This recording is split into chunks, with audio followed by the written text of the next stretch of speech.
In this cruel, unforgiving world, some people battle monsters, some fight crime, and me? I face something far darker, far more sinister, more psychologically devastating. A grocery store.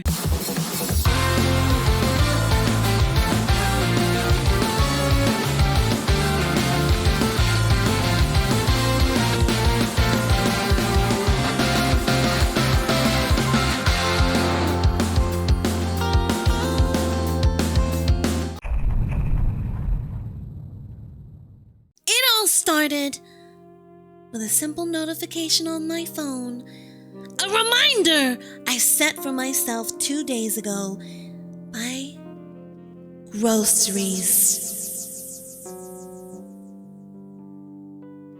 A normal adult would shrug, walk outside, complete the task, but me?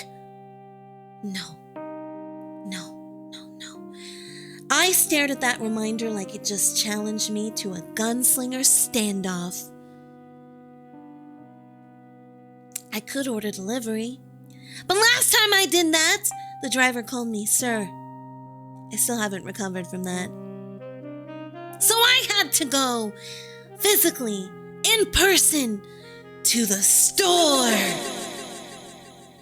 where people exist.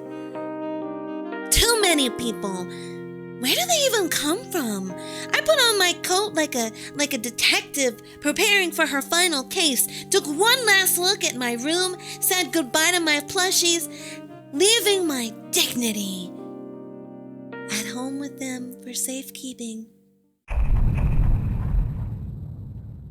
The automatic doors opened with a hiss, like the store itself was whispering, "Welcome to your room."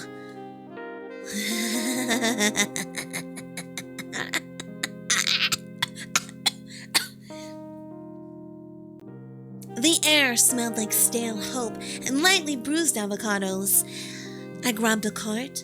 It squeaked, loudly, violently, like it was confessing its crimes to the entire store. Everyone looked at me. Or maybe they didn't. But it felt like they did. That's what matters. You could have been there with me,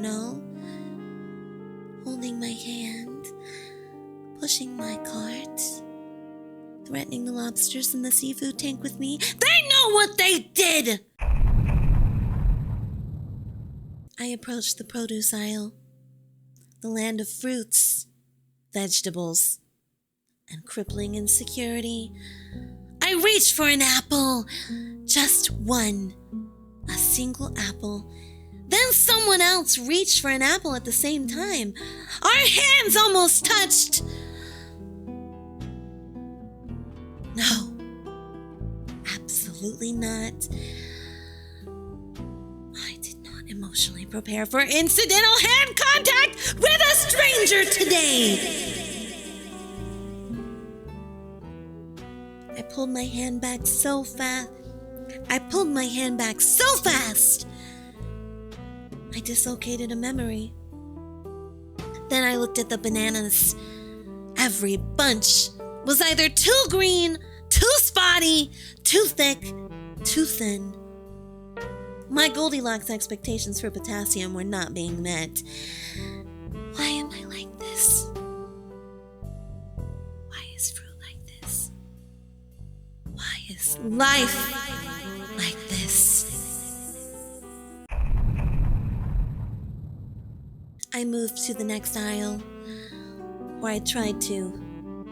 But my squeaky cart, my traitorous metal and plastic goblin, marooned behind a family of 5, moving at the speed of frozen molasses.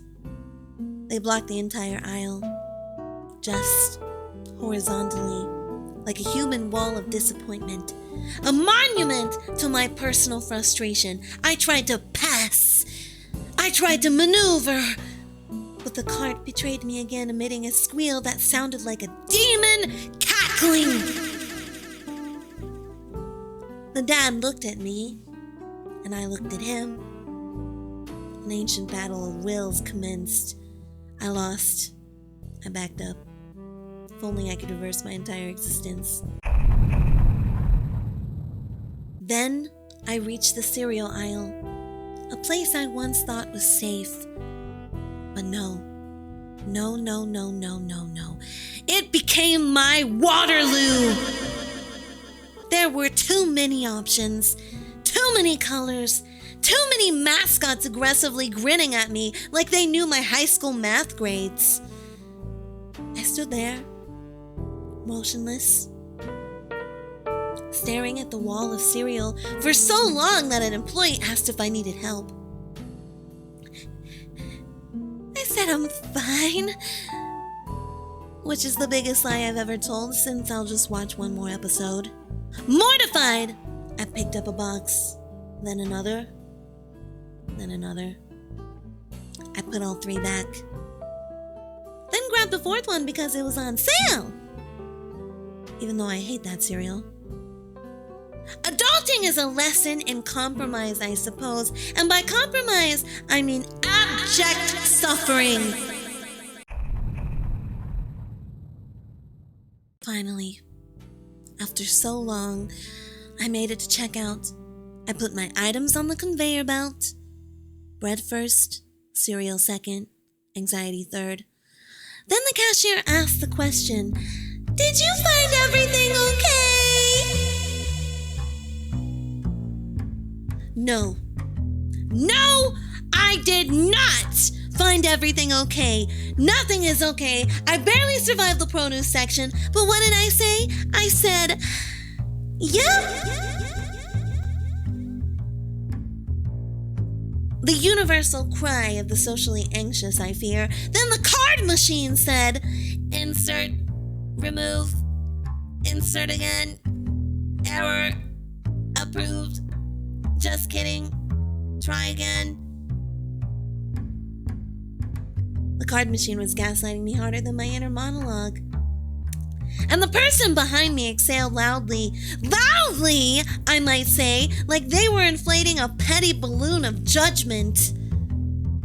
Oh, I remember that exhale. I'll remember it forever. Sleep with one eye open, Brent. And then I ran out. Fast, like a raccoon who stole a loaf of bread. Because I did steal my dignity back, sort of. Then my roommate's text came through. I forgot the milk I went there for in the first place. Anyway, that's why I don't go grocery shopping anymore. It's a war zone, a battlefield, a psychological escape room with fluorescent lighting. So I'm ordering delivery next time. Or fasting, or living off of the vibes and spite I have for Brent. Who knows? Okay, now it's time for you to hydrate, or I'll drag you to the grocery store with me next time and make you pick the bananas. Under pressure, while I stare at you lovingly and uncomfortably, with great judgment.